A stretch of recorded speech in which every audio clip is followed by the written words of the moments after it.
ദേശീയപാതയോരത്ത് എടപ്പെട്ടി മുസ്ലിം പള്ളിക്ക് സമീപത്തെ സ്ഥാപനമാണ് കത്തിനശിച്ചത്.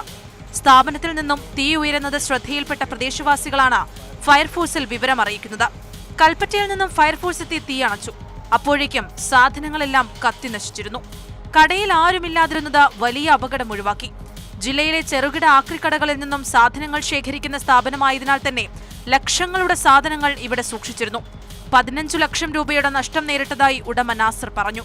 40 വയസ്സ് പ്രായം തോന്നിക്കുന്ന വ്യക്തി അടഞ്ഞുകിടക്കുന്ന കടയിലെത്തി പെട്രോൾ ഒഴിച്ച് പ്ലാസ്റ്റിക്കിന് തീയിടുന്നത് CCTV ദൃശ്യങ്ങളിൽ കാണാം.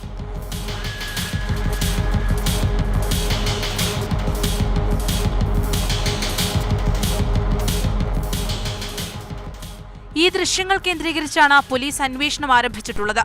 സമീപത്തെ CCTV ദൃശ്യങ്ങളും പരിശോധിക്കും. അധികം വൈകാതെ പ്രതിയെ പിടികൂടാൻ കഴിയുമെന്ന പ്രതീക്ഷയിലാണ് പോലീസ്. വിരലടയാള വിദഗ്ധരും പോലീസ് നായയും പരിശോധന നടത്തി തെളിവുകൾ ശേഖരിച്ചു.